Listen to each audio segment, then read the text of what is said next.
안녕하세요. 오늘도 말씀 함께 나누게 되어서 너무나 감사한 마음입니다.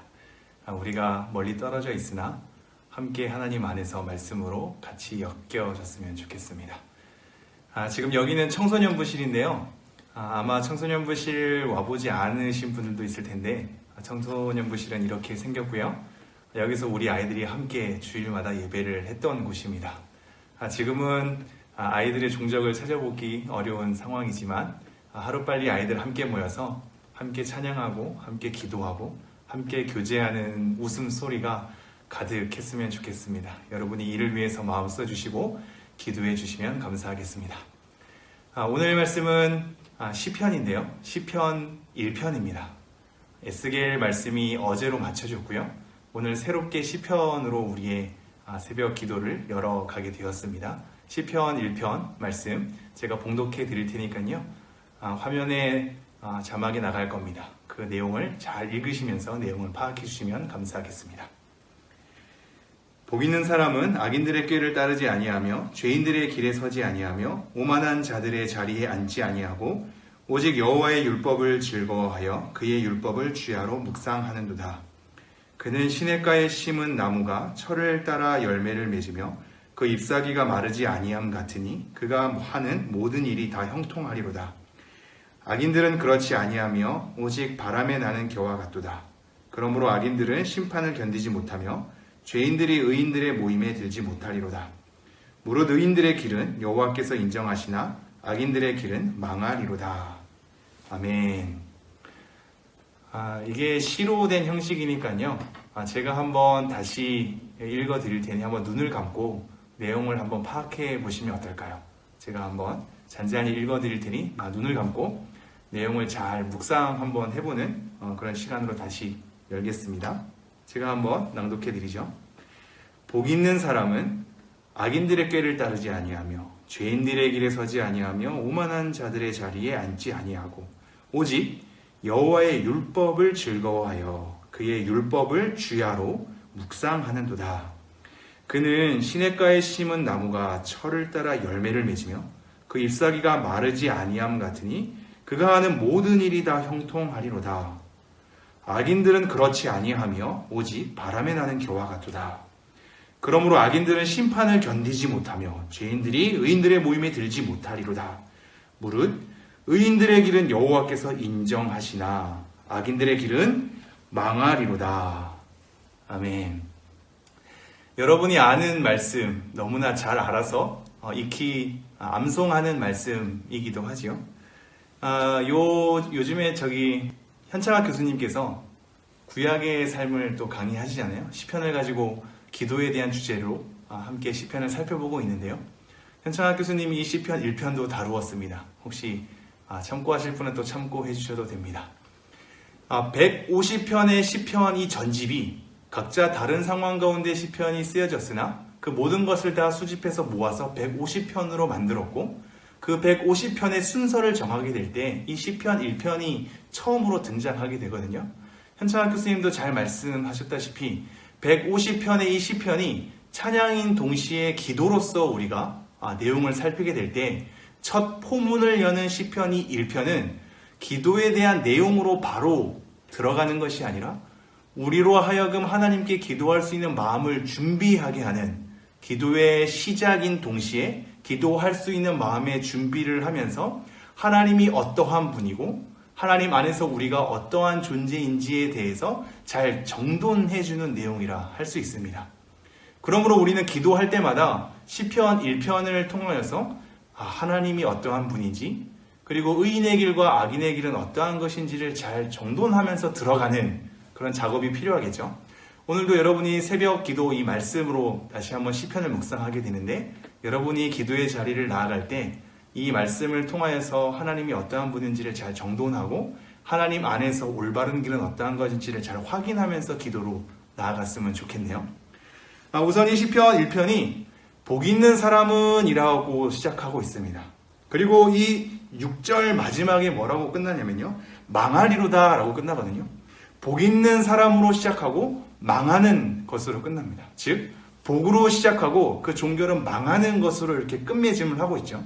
그래서 이 처음과 끝만 봐도 복 있는 사람이 어떤 길을 겪고 있으며 망하는 사람의 길은 어떤 길을 걷는 사람인가를 우리에게 한눈에 들어오게끔 비춰주고 있죠. 재미나게도 이 시편 1편의 첫 이 히브리어 알파벳이 알렙입니다. 그러니까 영어로 따지면 A인데요. 그리고 나중에 끝에 망하리로다라는 이 단어는 이 히브리어 알파벳으로 타우라는 단어입니다. 즉 히브리어 알파벳 중에 처음, 복 있는 것을 처음으로 알파벳 알렙을 사용하고 망하리로다가 알파벳 중에 마지막 타우를 사용하죠. 굉장히 시가 운율도 있고 나름대로 언어 유희도 있는 이런 방법, 기법을 사용합니다. 그래서 알렙과 타우, 즉 알파벳 A와 G, 이 처음과 끝을 사용하면서 이 시적 내용을 우리에게 소개하고 있죠.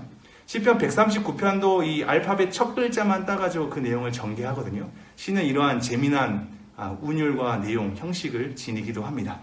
우리가 다시 한번 시편 1편 1장을 제가 한번 읽어볼게요. 복 있는 사람은 악인들의 꾀를 따르지 아니하며 죄인들의 길에 서지 아니하며 오만한 자들의 자리에 앉지 아니하고. 1절의 포문을 이렇게 열고 있다고 생각하면 됩니다. 과연 복 있는 사람은 누구란 말인가? 과연 우리가 복 있다고 하는 사람은 과연 누구란 말인가? 라고 포문을 열고 있습니다. 우리의 심정을 하나님께 가지고 올 때 다시 한번 하나님 앞에 질문으로 나아가죠. 과연 복 있다라고 하는 사람은 누구란 말인가? 그 복 있는 사람은 이라고 우리의 마음을 집중시키고 있습니다. 그리고 그 내용을 뭐라고 얘기하냐면요. 악인들의 꾀를 따르지 아니하며 죄인들의 길에 서지 아니하며 오만한 자들의 자리에 앉지 아니하고. 악인들의 꾀, 죄인들의 길, 오만한 자들의 자리로 이 삼중적인 어떤 단어의 사용으로 똑같은 내용을 좀 더 다르게 심화시켜 나가고 있죠. 악인들, 죄인들, 오만한 자. 이것은 사실상 같은 무리입니다. 같은 무리들을 다른 단어를 써서 다양하게 표현할 뿐더러 그들의 꾀, 즉 그들의 충고, 조언, 그들의 계략, 모략 이런 걸 얘기하거든요. 그 악인들의 생각과 계획과 그 모략들, 그리고 죄인들의 길, 그들이 걸어가서 길로 된 그들의 삶, 그의 삶의 방식, 그리고 삶의 걸음들을 얘기하고요. 그 다음에 오만한 자들의 자리, 그들이 머문 곳, 거주해서 살아가는 삶이 되어버린 곳을 우리에게 얘기하고 있습니다. 그래서 이 악인들의 꾀와 죄인들의 길과 오만한 자들의 이 자리를 피하는 것으로 복 있는 사람을 먼저 소개를 하고 있거든요. 과연 복 있는 사람이 누구란 말인가? 라고 얘기했을 때 이 악인들의 꾀, 죄인들의 길, 오만한 자리의 자리, 이곳에 머무하고 거주하고 살아가고 따라가는 사람이 아니다. 그러한 길에서 반대로 서는 사람이 바로 복 있는 사람이다 라고 얘기를 하고 있는 겁니다. 그러면서 그들의 상태에도 좀 더 심화시켜 나가거든요. 악인들의 꾀를 따르는 것, 한마디로 그것을 걷고 찾아가는 거죠. 악인들의 꾀를 따르지 아니하며 죄인들의 길에 서는 것, 그 속에서 이제 멈춰 선 겁니다. 그리고 자기의 삶을 고정시키는 거죠. 악인들의 꾀를 따라갔다면 이제 죄인들의 길에 멈춰 서는 겁니다. 그리고 그 멈춰 선 곳으로 그치지 않고 오만한 자들의 자리에 눌러 앉아서 살아버리는 사람들, 이런 악함과 죄인과 오만한 삶으로 자기의 삶의 방식을 취해서 거주하며 그렇게 머무는 사람들, 이러한 길로 가지 않는 사람이 복 있는 사람이라고 할 수 있다라고 먼저 얘기를 하고 있습니다. 우리는 이것부터 우리의 마음을 잘 조명해야겠는데요. 이 세상에서 성공하는 수많은 사람들, 그리고 삶에 대한 여러 가지 즐거움으로 가득한 사람들이 하나님을 떠나 있는 사람일 경우에 우리는 그들의 나타나는 현상을 보고 과연 저게 복 있고 행복한 삶이 아닌가? 우리는 하나님을 믿어서 더 스트레스 받는 것 같은데, 하나님 앞에 잘 서지 못해서 더 우리가 중압감에 시달리고 우리의 삶이 잘 안 풀리는 것 같은데, 하나님을 떠나 사는 저 사람들을 볼 때 유쾌하고 즐거우며 삶이 되게 단촐하고 나름대로 재밌단 말이죠. 그래서 저들이 더 행복한 것 같고 저들이 더 복 있는 삶 같다고 우리는 생각할 때가 있습니다. 그럼 다시 한번 이 말씀으로 우리의 마음을 정돈해야 합니다. 과연 복 있는 사람은 누구란 말인가? 악인들, 죄인들, 오만한 자의 자리, 그 모든 것이 아니다. 그 속에 있지 않는 사람이다라고 우리에게 얘기하고 있죠. 그러면서 2절 이렇게 얘기합니다. 오직 여호와의 율법을 즐거워하여 그의 율법을 주야로 묵상하는도다. 악인들의 꾀, 죄인들의 길, 오만한 자의 자리, 이곳에서 잊지 않고 벗어나는 삶인 동시에 그 삶은 그냥 떠난 것만으로 복 있다라고 얘기하지 않고 뭐라고 엮여 있냐면요, 하나님의 율법, 이 말씀을 즐거워하고 그것을 주야로 묵상하는 자라고 얘기하고 있습니다. 하나님의 이 말씀이 오늘 시편 1편의 핵심으로 되어 있습니다. 복 있는 사람, 그리고 의인, 악인들의 길, 도대체 어떠한 길이 옳은가라고 했을 때 그 중심에 그 어떤 것이 옳은 길인지를, 그리고 그른 길인지를 판단하는 핵심은 바로 하나님의 말씀에 있다. 그 말씀을 즐거워하고 주야로 묵상하는 자가 바로 복 있다라고 할 수 있는 인생이다 라고 우리에게 얘기를 하고 있는 겁니다. 하나님의 말씀을 즐거워한다는 거 핵심입니다. 너무나 기억해야 될 부분인데요, 우리는 하나님의 말씀을 의무감으로 읽고 또한 성취욕으로 읽을 때도 있죠. 나 이 정도 읽었어 라고 우리의 마음을 갖출 때가 있는데요, 정작 중요한 것은 하나님을 즐거워하는 것이고 하나님의 말씀을 즐거워하는 것입니다. 우리의 신앙의 본질은 그것이 되어야 하겠습니다. 억지로 끌려가서 힘들게 어렵게 의무감과 책임으로 하나님께 예배하거나 하나님의 일을 수행하는 것이 아니라 하나님을 즐거워하고 하나님의 말씀을 즐거워하는 겁니다. 그래서 너무나 즐거워하기 때문에 주야로 말씀을 곱씹는 겁니다. 묵상은 계속 되새김질을 해서 곱씹는 거거든요. 하나님의 말씀이 너무 즐거워서, 그리고 하나님이 너무 즐거워서 곱씹고 곱씹는 겁니다. 이 주야는 아침과 자기 전을 얘기하는 것이 아니라 정말 낮과 밤 하루 종일인 거거든요. 그리고 평생으로 얘기할 수도 있습니다. 평생 하나님의 말씀이 즐거워서 곱씹고 곱씹는 자, 그 자가 복 있는 사람이다 라고 우리에게 얘기하는 겁니다. 3절, 그는 시냇가에 심은 나무가 철을 따라 열매를 맺으며 그 잎사귀가 마르지 아니함 같으니 그가 하는 모든 일이 다 형통하리로다. 그렇게 하나님의 말씀을 즐거워해서 평생토록, 그리고 주야로 하나님의 말씀을 곱씹는 그런 자, 그리고 그렇게 하나님의 말씀을 즐거워하기에 악인들의 꾀나 죄인들의 길이나 오만한 자의 자리에 앉지 아니하는 자, 이런 자는 하나님께서 시냇가에 심겨진 나무와 같다라고 얘기합니다. 시냇가에 심겨진 나무가 때에 따라서 하나님의 열매를 맺어가게 되고 그 잎사귀는 마르지 않게 되는 겁니다. 하나님의 말씀을 즐거워하기에 하나님이 그를 시냇가 옆에 심겨놓은 사람인 것이며, 그러기에 하나님의 때에 열매를 맺게 되고 하나님께서 마르지 않는 생수로 그를 하나님의 곁으로 동행하는 자가 되는 거죠. 이러한 사람들이기 때문에 그가 하는 모든 일이 다 형통하리로다 라고 얘기하고 있습니다. 이 말씀은 좀 더 우리의 묵상이 필요한데요, 그렇다면 우리의 인생이 다 잘 되는가를 얘기하고 있지 않고, 정말 좋은 일만 생기는가를 얘기하고 있지 않고, 모든 것이 성공하는가를 얘기하고 있지 않습니다.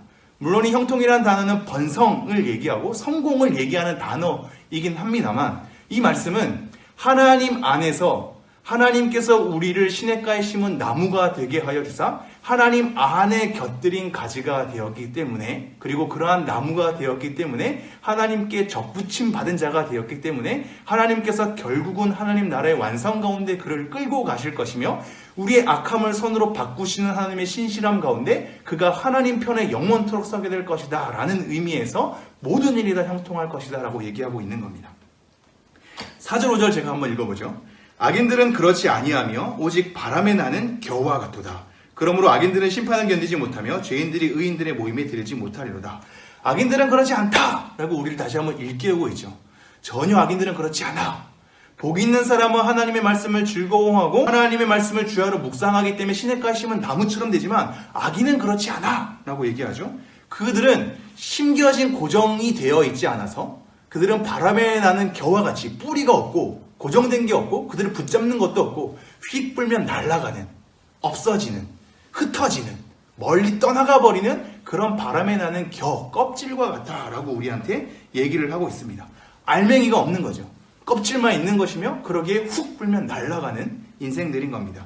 5절, 그러므로 악인들은 심판을 견디지 못하며 뿌리가 없으니, 고정됨이 없으니, 붙들고 있는 바가 없으니, 그리고 알맹이가 없으니 심판을 견딜 수가 없죠.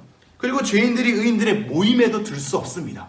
시냇가에 심겨진 나무, 하나님의 은혜와 주권에 따라 심겨진 그 복 있는 사람, 의인들, 이 모임의 회중에 들지 못하며 하나님의 나라에 들지 못하는 상태인 것이죠.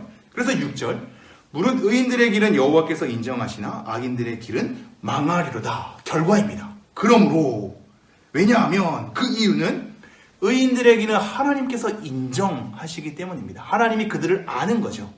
하나님이 그들의 인생을 알며 살아온 걸음을 알며 하나님 편에 선 자이기 때문에, 그리고 그리스도와 한 몸 된 지체이기 때문에 하나님이 아시는 자인 겁니다. 그래서 그들은 하나님께서 인정하시나 악인들은 망하게 되는 겁니다.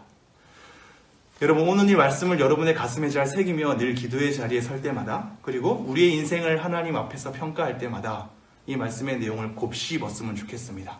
우리는 의인의 길에 든 자며, 그러기에 악인들의 삶을 따라가지 않는, 그 자리에 서지 않는, 눌러앉지 않는 하나님의 말씀을 묵상하는 삶으로의 연결이 되어야 하겠습니다. 그리고 하나님을 기뻐하고 즐거워하는 삶이 되어야 하겠습니다. 그러한 사람은 하나님께서 시냇가에 심은 나무처럼 하나님의 때에 따라 열매를 맺어가며, 하나님께서 그 잎사귀가 마르지 아니하는 은혜 가운데 우리의 삶이 하나님 안에서 형통케 되는 은혜가 주어질 것입니다. 그러나 여러분, 악인들은 그렇지 않습니다. 악인들은 전혀 그럴 수 없습니다. 하나님의 심판을 견딜 수가 없을 것입니다. 바람에 흩날리는 껍질일 뿐일 것입니다. 우리가 이 일을 생각하며 하나님 앞에서 오늘도 신실함으로 서 있었으면 좋겠고요. 하나님의 말씀을 자꾸 곱씹어 보는 은혜의 하루가 되기를 소망합니다. 함께 기도하도록 하겠습니다. 내가